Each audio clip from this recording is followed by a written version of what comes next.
السلام البنات، نتمنى تكونوا كلكم بخير وعلى خير. اليوم ان شاء الله غادي نقدم لكم صابلي هكا بريستيج البنات. غادي نحتاجوا ليه في المقادير 125 غرام تاع الزبده بحراره درجه المطبخ. انا استعملت الزبده نتاع البواطه.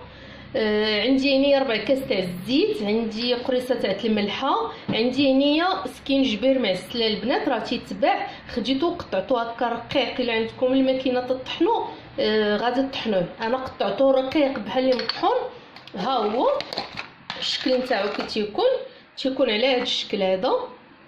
راه تنحتاجو هكا بزاف تاع الحشوات، منهم المالحه والحلوه.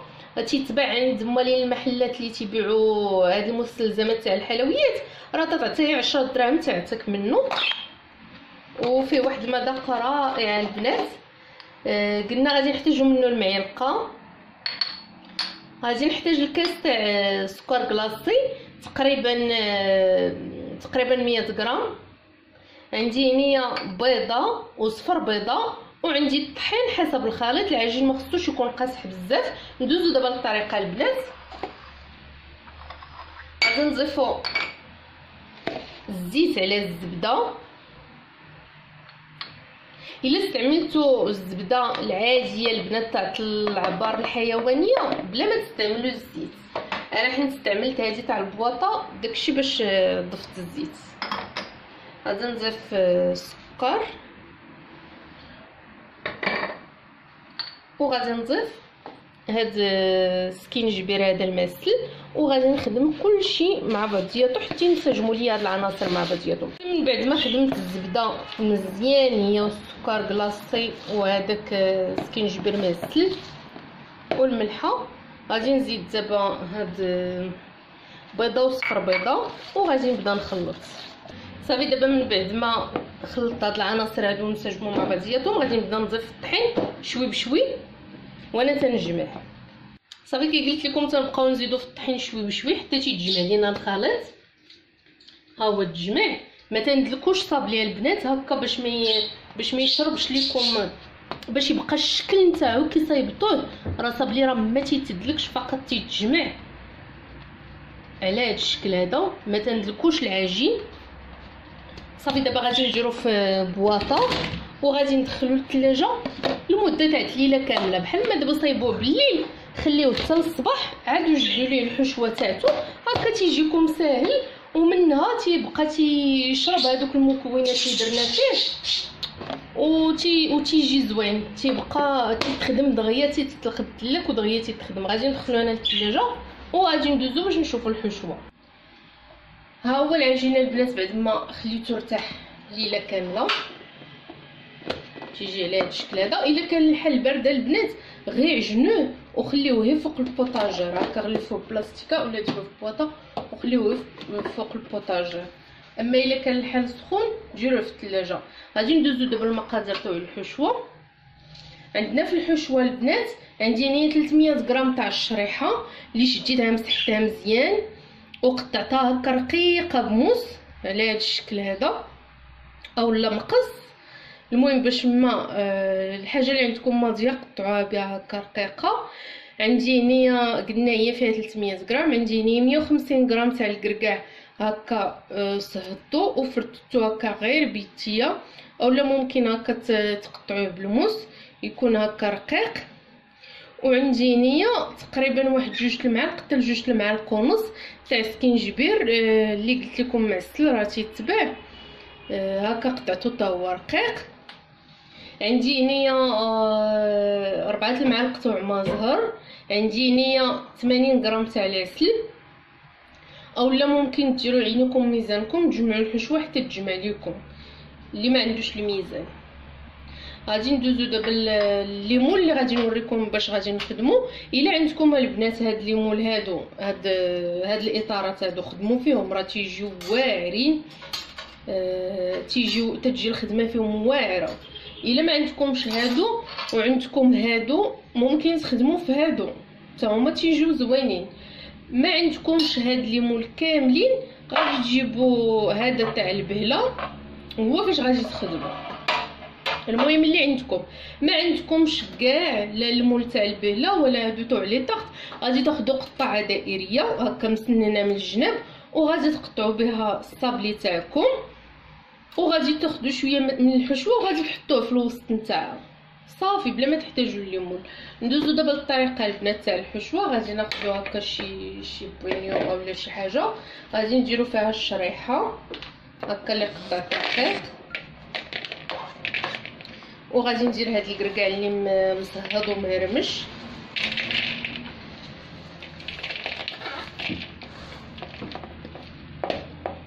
صافي غادي نزيد على هاد الشيء البنات هكا هاد 4 تاع المعالق تاع المزهر،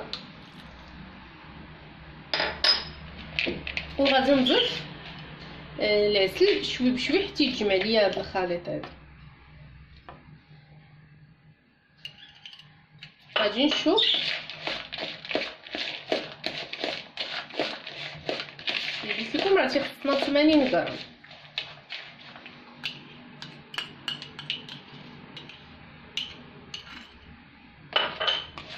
صافي وغادي نخلط هاد الحشواتي وغادي نحطها جانبا، وندوز باش نوجدو الصابلي تاعنا. الصابلي غادي نحتاجو من طبيعه الحال التلاك، وغادي نحتاجو البلاستيك الغذائي فاش غادي نطلقو في وسطو العجين. ها نتوما البنات، هو بعد ما طلقت العجين قلت لكم بين جوج بلاستيكات، الا كان جوج ميكات غير عاديين البنات تيجي حسن، اما انا عندي هاد البلاستيك الغذائي المهم تيعذبني شويه.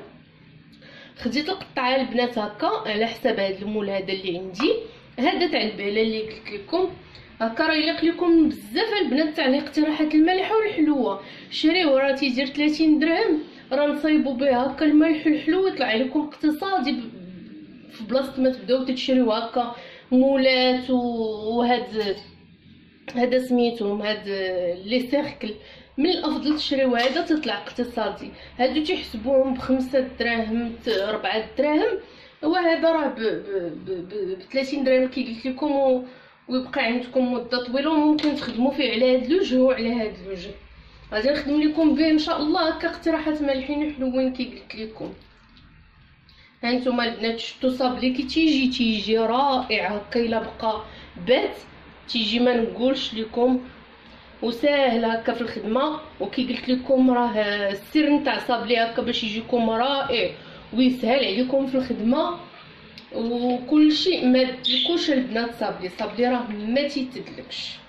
هانتوما البنات ها الحشوه هكا كي تجي على هذا الشكل هذا تتجي رائعه. هاد الحشوه تيتوال مع داك الكركاع مع الشريحه مع داك سكينجبير هكا معسل. يا تسمع الطويرات نتاع ولدي وخرج لي عقلينيها في الكوزينه. فحتى انا تنهضروا هما تيوصلوا حدايا.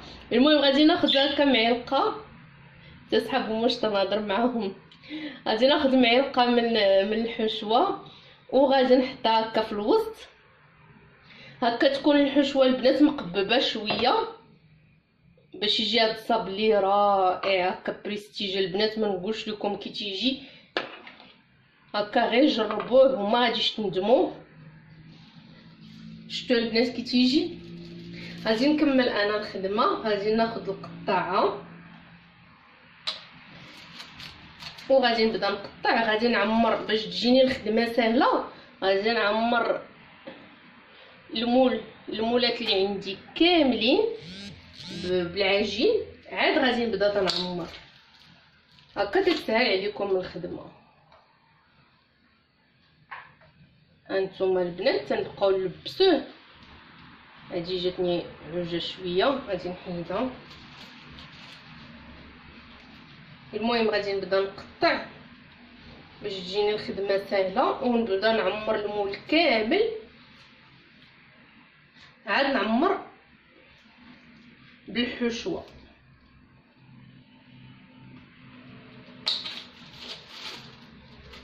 غادي نركو شويه ما غاديش نضيعو. وانتوما كي تشوفوا هاد الصابلي راه ما تيلصقش لا في الدلاك ولا حتى في شتي البنات حتى الا طلقتوه فوق الرخامه راه ما تيلصقش. غير هو باش تسهل عليكم الخدمه تاعو هكا وباش تسهل عليكم تهزوه تنديروه فوق البلاستيكه.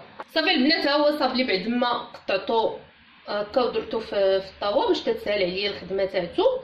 الا ما مقاداش هكا شي وحده مع الطاوه تنقادوها غير بشويه هكا باش يجيو كامل مستفين. ها نتوما كي تيجيو. غادي ناخذ دابا البنات الحشوه وغادي نبدا نوزعها عليهم كاملين هكا. كي قلت لكم تجي الخدمه سهله و تيوجد دغيا بسرعه.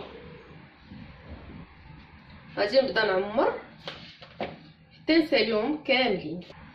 وبالنسبه لهاد الصابلي هذا اللي تيبقى ليا راه ما تندلكش هاد العجين هذا اللي قطعت هكا وبقى، تناخذو هكا وتناخذ منه بحال هاد الشكل هذا وتنحطوه في بلاستيكه وتنعاود نطلقو ما تيتدلكش البنات. صافي البنات، ها هو صابلي بعد ما وجدو تيجي على هاد الشكل هذا. دابا راه شاعله انا الفران خاصو يكون سخون. غادي نبسعو هاد الطاوه هادي، غادي نحطوها فوق الطاوه وغادي نبسعوها من العافيه البنات. ومن الافضل ديروا طاوه اخرى تحت من ديك الطاوه، فهمتوا؟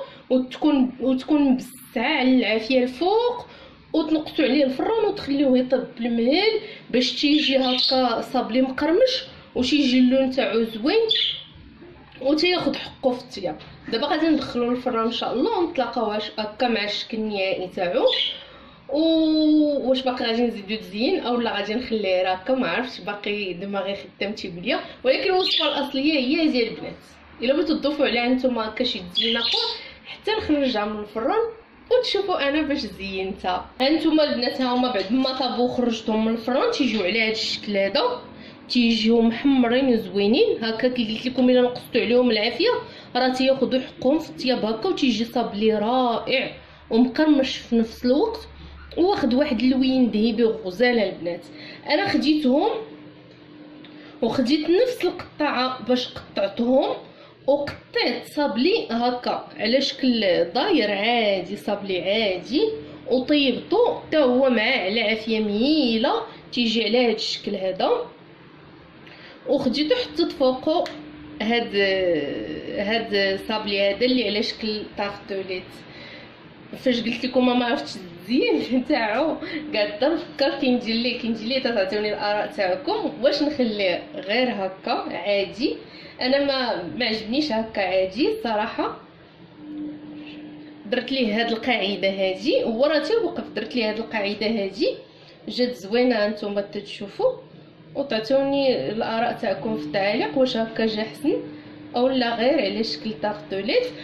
ممكن البنات تخليوه هكا راه تيوقف عليه. الا بتحطوه هكا في بلاطويات بريستيج تخليوه غير هكا محطوط صابلي لتحت وفوقه هاد الطارتوليت، اولا ممكن تلصقوهم هكا ديروا شويه تاع الشوكولاط هنا وتلصقوهم بمره باش اللي يهز هاد الصابلي تاعو تيتهز كامل.